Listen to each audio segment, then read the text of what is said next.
Hello, my name is Greta Harrison. Welcome to Born Fabulous Podcast, Season 3, Episode 23. The theme of this season is young adults with intellectual disabilities living full lives of independence and interdependence.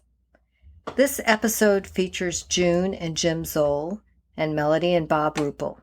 It is the 7th of 8 episodes with the Zouls and the Ruppels, which is part of an in-depth series about marriage featuring parents, self-advocates with support staff, and an employer. Both the Zouls and the Ruppels are retired and have been married over 40 years. They are the parents of James Zoll and Kristen Rupple, who've been married over 5 years. James and Kristen have Down syndrome.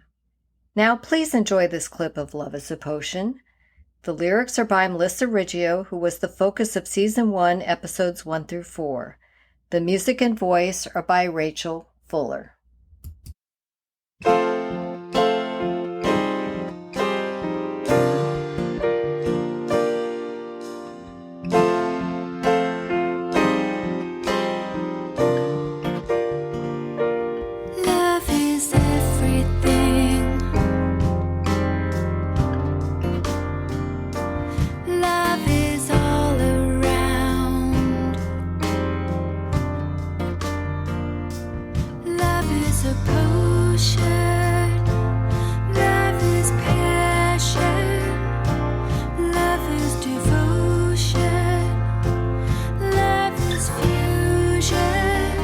Now let's all hear about the wedding.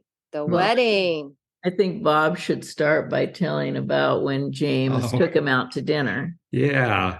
I think that's a good starting point. So keeping in mind that I have 3 other daughters and so 3 other son-in-laws, and James always wanting to be one of the dudes, right?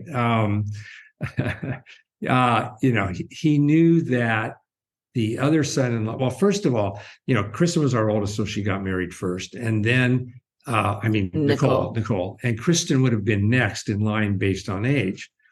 But instead, Lisa got married next. And so that left Kaylee, the baby of the family, and Kristen. So we had 3 weddings in 3 years. And so Kaylee was ready to get married. And Kristen was determined she was going to get married before Kaylee, because Kaylee's the little baby of the family and Kristen's the older one. But I successfully convincing Kristen that, Kristen, sometimes it's best to save the best for the last. It'll be this big thing that everyone's so excited about. They won't be thinking about anybody else's weddings coming up, and all the attention will be on you. And she bought it. And so So Kaylee got married first. So then Kristen got engaged. And I always told James, just like with Kristen, I'm just treating you like anybody else, and I'm treating you just like every one of my other son-in-laws. So no special treatment, James. And so anyway, he knew that the other son-in-laws had asked me out for dinner to ask for my daughter's hand in marriage. So he texts me, because he's really good at texting, all that kind of stuff. And texts me, says, I want to take you out to dinner. I have a question for you. So we go out to dinner and we're sitting there, and he's just all giddy and he's nervous and everything, Can I interject? Yeah, June had worked with me. James, well, he wrote this proposal to you, and he practiced for weeks with Jim. So go ahead. Yeah, well, I was going to say that, but I'm glad you said it. So he was all prepared, and he was very nervous about the whole thing. And we had a nice meal, And so then he did that. He said, I have a question I need to ask you. And he read his speech and asked for her hand in marriage, And so, as I did with all my other son-in-laws, I said, well, James, that's wonderful that you asked me that. Why should I say yes? Tell me why I should say yes, And it threw him off, He goes, well, I love you, daughter. And he said all the right things, and everything.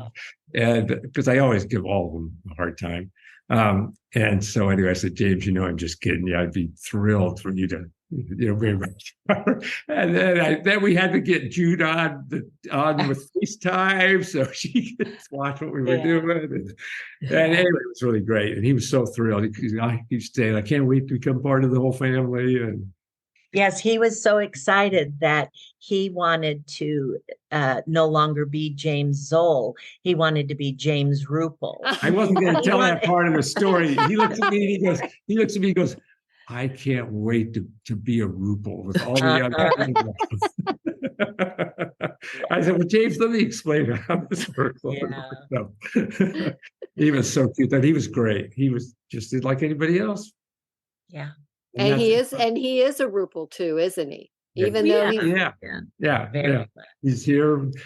Yeah. No, I won't say some of the things.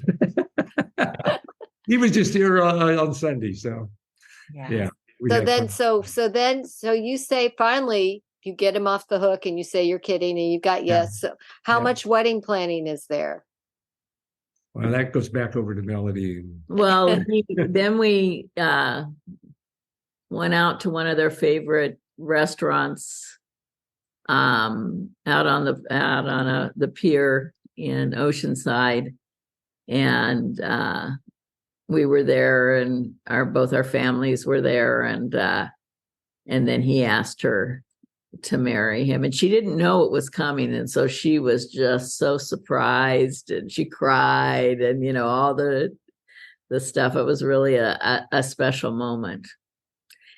And for us, because we had already given these other weddings, she had been in those weddings, she had done all the wedding things. It was like, so what do we do? I can't, you walk that line financially because, you're planning for their future and the money you want to leave to take care of them. So we're going to spend all this money on a wedding, but yet we spent the money on her sister's wedding. I can't say we can't do this for you.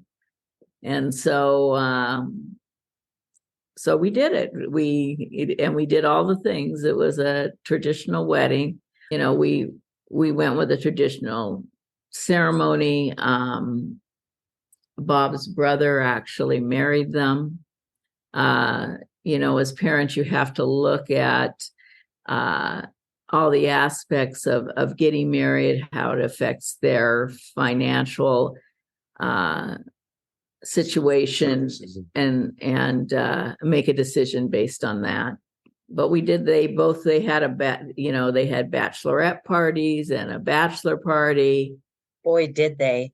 Yeah, Kristen went to Disneyland with all her sisters, a cousin, and her friend that was in the wedding. James had a party bus. That was fun. She had a shower at our house, and all our family and friends are so supportive. I mean, everybody is always there for Kristen.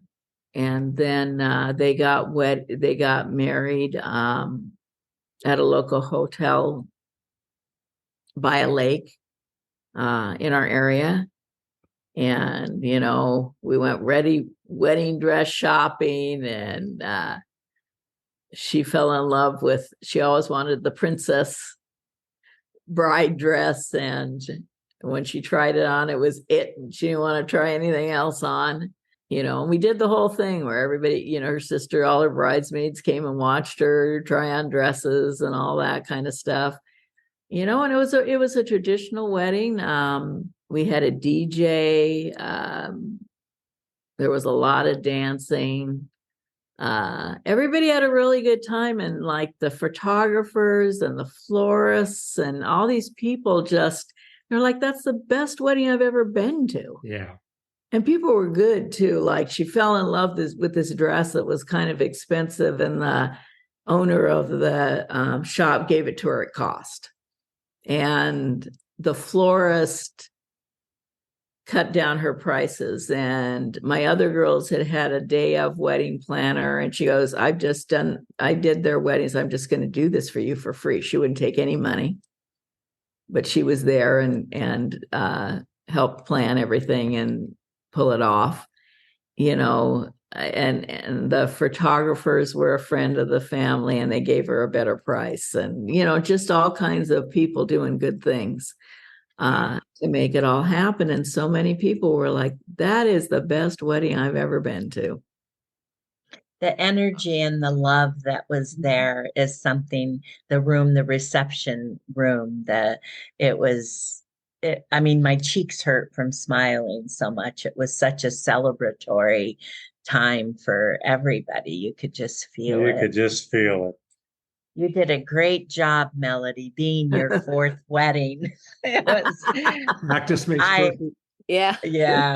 yeah. I kind of followed Melody's lead on everything. She knew it all. So I She's did def- like I did especially like one moment in the ceremony. My brother was officiating, as June said, and they both did their vows. They made up their vows, and they were doing their vows, and James was pretty nervous, as any groom would be, and saying his vows. And my brother just sort of stopped it for a second and said, "James, are you nervous?" And James looks up at him and goes, "Well, I've never done this before." It was just funny. Everybody cracked up. It was funny. That's a great story. That's good. Was your brother a minister or? He has been. He's been a DJ. He worked on the Tonight Show. He's Wow. done a little bit of everything. He works for a Christian company now that's in multimedia, and So he's a jack of all trades. he is. Okay, that's good. Well, he's never done it before. Yeah, well, I've never done this before. That's wonderful. All right, so we're talking about people who are adults and who've been together a long time. So how did you navigate the subject of sex? We How haven't, did- have we, June? We're still working on that. We're still working on that. I think early on in their relationship of dating, actually, I think we hire Mary Heed after they moved in together, Yeah. or before. Yeah. But she was she's a therapist, and she was actually known as being a relationship therapist. And so Mary met with them once a month for a few years, actually. And James and Kristen knew that Mary was a safe place to talk about whatever they needed to talk about. And Mary made it very clear to us parents that that was very private. She wasn't going to come and tell us what she talked about. And I know for James, James and Kristen knew that also.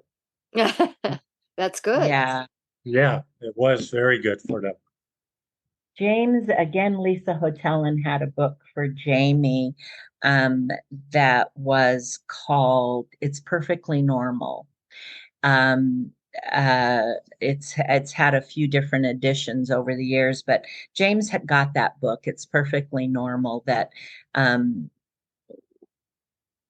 was, it talked a lot about female and male bodies and things like that, and kind of promotes different conversations. So we did have that with James, but Mary Heed, the therapist, I think was very beneficial. With giving them that safe place to talk about things. And I did talk to them a lot as well. Again, I think maybe being the mother of the male, and just would ask them, did they have any questions? And I still do that sometimes. They both talk very freely to me, and they usually don't have too many questions anymore. I just want to be sure that whatever the sexual activity is accepted by both, and both are comfortable with, and they have their appropriate times. They've had to learn when to be intimate with each other when the aides are not there. And they actually both have their own bedrooms with conjugal visits, I like to say. Um, they they over the years have kind of come to kind of having some set times together. Both of them being so schedule orientated kind of needed that, so that James wasn't always bugging Kristen because he's a guy. And and he Which had Kristen to did know, complain about. yeah, he had to know that they're so just yeah. Yeah. So Yeah, I think, for us, I mean, certainly I've talked to Kristen lots about it, but I think she is more open with her sisters. yeah. So she's always had them for support too, and to ask questions. And Yeah. I think Mary Heed was really beneficial. She Mhm. was fantastic. And one of the things that was really special she did was when she would pull them together to talk about whatever's bothering them. They'd get mad at each other, of course, and they would not know how to express their issues to each other without a fight. Basically, they're getting mad like anybody would. So Yeah. anyway, she gave them this thing where when they would sit down to share with each other, it was called a gift of love. Yeah. And one would say to the other, "I have a gift of love," and that alone, I think, just saying that put them in a space of being safe and talk to the other person and not have them come back and attack you for saying whatever you're saying, and work it out, talk it out. And so long after Mary Heat's gone, they're still using that. Mhm. And I thought that was an awesome mechanism for working Yeah. through issues. I love that. I think all couples could use that. There'd Yeah. probably be less divorces if all couples use that. That's great. I have a gift of love. Wow. Wow. So they have probably better than most people learned to really sit down and talk things out. Yeah. And James wants to be a good husband, and Kristen wants to be a good wife. And Yeah. so we talk a lot about that, like for Kristen, we talk a lot about being a good wife, but still having, her independence and the things that she's interested in, that, that it's okay for them each to have some of their own things and lots of things they do together. And so we'll talk a lot about that kind of a thing. What about birth control? Well, James had a vasectomy, and Kristen is on the birth control pill. Oh, they're doing both. Okay. Just to be safe. Okay. Plus, she was on it originally to help regulate her period. So, Okay. Let's talk about that fine line of staying in and out of their marriage. It sounds like you two respect each other's parenting styles. When I say you two, I mean the Zouls and the Ruppels. How do you stay out of their relationship and let go? I mean, now it's been 5 years. It's probably easier, right? it is easier. I think having someone outside of their parents to talk to is important, because then it's coming from that therapist rather than looking like we're interfering. I mean, I think that is an important piece. And then, I mean, June and I will call each other, got a minute to talk, and then we'll talk through, oh, this is happening. And we think it's a misunderstanding between this and that. And then we'll help them work through that. Right. And and I've said this before, but I appreciate that we are not the type of parents that call each other constantly and complain constantly. I've always appreciated that, and we can talk lovingly to each other. There was another relationship in James and Kristen's circle of friends that two of their friends got married, and the parents disliked each other immensely. And so it didn't work out. Whether or not it would have worked out for the kids, it didn't work out. And that's just the reality of disabled young adults getting married, is that you're kind of marrying the other family as well. And I will say that you don't parent exactly like another parent usually, and there will always be things that the other parent does that you don't agree with necessarily. And what I've always appreciated is that we can do that, and it's okay that we parent differently, and it can be a good thing, because I've learned so much from Bob and Melody and how they parent that's helped me, that's helped us in our parenting of James. And even though we parent differently, we can still respect how each of us parent. Yes. Doesn't have to be the same to work, No. but it does have to Give be. each other a gift of love when necessary. Yeah. Right. It I'm doesn't like, have to oh, be no. just for marriages, right? I love that. Right. Well, I think the bottom line too is that it's in Kristen and James's best interest. Yeah. Is the bottom line. However we choose to say or do something, is their best interest is what it's all about.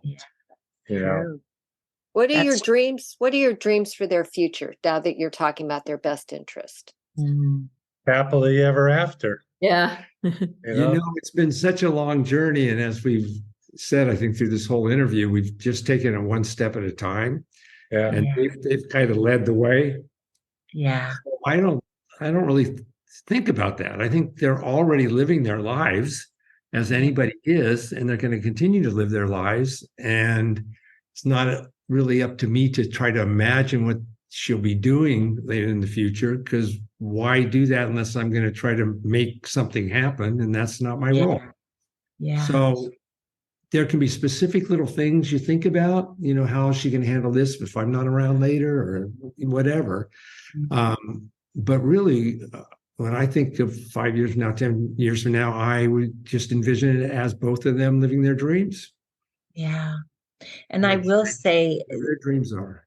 I will say one thing that keeps us going in supporting their life together, because it's work. I mean, it's not terrible work, and we would do anything to facilitate what our kids want.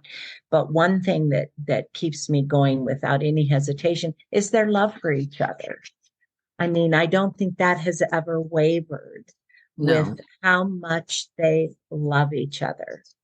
And even through really difficult times, that's so true. So if you know that, you can maneuver through whatever you need to maneuver through to facilitate them. And that's something to consider too, is the fact of how fortunate James and Kristen are to have that love of each other. There are so many people in the world that do not have that. I know. How could you not support it? Yeah. Exactly. Thank you for listening to episode 23 of Born Fabulous Podcast 3rd season. I hope you enjoyed it and want to hear more. Short video clips from most episodes are available on our YouTube channel and on bornfabulouspodcast.com. You can also hear all released episodes of Born Fabulous Podcast on YouTube now. In episode 24, you will hear the Zouls and the Ruppels discuss role models, advice they give themselves and others, and much more. Please follow and like us on Facebook, Instagram, Twitter, and Threads. If you enjoyed this episode, I'd be honored if you would leave a review wherever you heard this podcast. Now, please enjoy this clip of Love is a Potion. The lyrics are by Melissa Riggio, who was the focus of Season 1, Episodes 1 through 4. The music and voice are by Rachel Fuller.